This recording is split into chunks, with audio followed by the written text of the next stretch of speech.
ଆମେ ତାଠୁ ଭିନ୍ନ ହେଇଥିଲେ ଆମେ ସେ ନାମ ରୂପ ଗୁଣ ସହିତ ତାଦାତ୍ମ୍ୟ କରିକି ନିଜର ପରିଚୟ କେଡ଼େ ଭ୍ରମ ଆମକୁ ଆମର ଜ୍ଞାନ କିଛି ନାହିଁ। ଆଉ ଯେଉଁ ଜ୍ଞାନ ନେଇକି ଆମେ ଏ ସଂସାରରେ ବିଚରଣ କରୁଛୁ ସେ ଲାଷ୍ଟିଂ ଅତି ବେଶୀ ହେଲେ 100 ବର୍ଷ। ତାପରେ ତୁମର ନା ରୂପ ରହିବ ନା ତୁମର ନା ରହିବ ନା ତୁମକୁ ଯିଏ ମନେ ରଖିବ। ବେଶୀରେ ତୁମ ପିଲା ମନେ ରଖିବ, ତୁମ ପିଲା ପଚାରିବ କାହିଁକି ତା ପିଲା ବେଳକୁ ଆଇନ 4ଟା ପିଢ଼ି ଗଲା ବେଳକୁ ତୁମେ ଥିଲ କି ନାହିଁ କାହାକୁ ଦରକାର। ମୁଁ ଆମ ବାପାଙ୍କ କଥା ଜାଣିଛି, ଜେଜେବାପାଙ୍କ କଥା ଜାଣିଛି, ଜେଜେବାପାଙ୍କର ବାପା ବିଷୟରେ କିଛି ଶୁଣିଛି, ତାପରେ କଥା ମୋର ଜଣାଗା ନାହିଁ କିଛି। କଳ୍ପନା ବି କରିପାରିନି ଆମ ଜେଜେବାପା କିଏ କଳ୍ପନା କରିଥିଲେ ମାତ୍ର ଶିଖିବି ନାହିଁ। ଜେଜେବାପାର ଯିବା ବେଲେ ଥିବେ ଆହୁରି ଥିବେ ସୃଷ୍ଟି ଆରମ୍ଭ ଥିବେ ଏଇ ହଠାତ୍ ତ ନାହିଁ ଫୁଟେରୁ ଫୁଟେ ଆସୁଛ ସୃଷ୍ଟି ଆରମ୍ଭ କିଛି ଜଣା ଜଣାକା ନାହିଁ ମନ ରଖିବ କିଛି। ସେମିତି ଆମେ ଯେଉଁ ନାମ ରୂପ ଗୁଣ ଧରିକି ବିଚରଣ କରୁଛେ ସେଇଟା ବେଶୀରେ ବେଶୀ ଅତି ବେଶୀ ହେଲେ 200-300 ବର୍ଷ।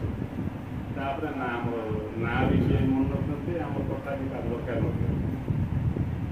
ଆଉ ଆମେ ଟିଏ ଡୁପ୍ଲିକେଟ୍ ନାମ ରୂପ ଗୁଣ ଧରିକି ଦିନ କଟେ ବୋଲେ ଆମକୁ ଆମର ନିଜର ଜ୍ଞାନ ବି ନାହିଁ। କ'ଣ ପାଇଁ?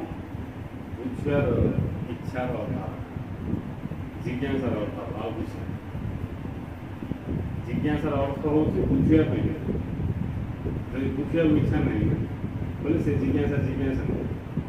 ମୁଁ ସତ୍ସଙ୍ଗ ଯାଉଛି ବୁଝିବାକୁ ଇଚ୍ଛା ନାହିଁ ବୋଲେ ଆଉ କ'ଣ କରିବି? ମୁଁ ସତ୍ସଙ୍ଗ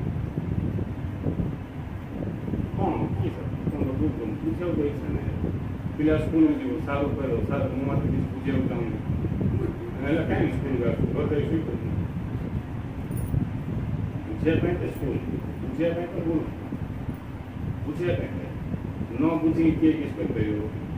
ଏମିତି କେଉଁ ରାନ୍ଧୁଣି ଆସିକି ନ ବୁଝିକି ରାନ୍ଧିଦେବ, ଏମିତି କେଉଁ ମେକାନିକ୍ ଆସିକି ନ ବୁଝିକି ରିପେୟାର କରିଦେଇପାରିବ, ଏମିତି କେଉଁ ଡାକ୍ତର ଆସିକି ନ ବୁଝିକି ସେ ଚିକିତ୍ସା କରିଦେବ।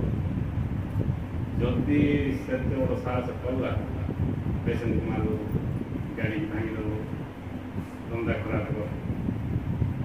ଆଉ ନ ବୁଝିକି ଯେ ଜ୍ଞାନ ବାଣ୍ଟିବ ଗଲା ବୁଝିଲେ ଆହୁରି ड्यूरेशन पीरियड पड़ेगा।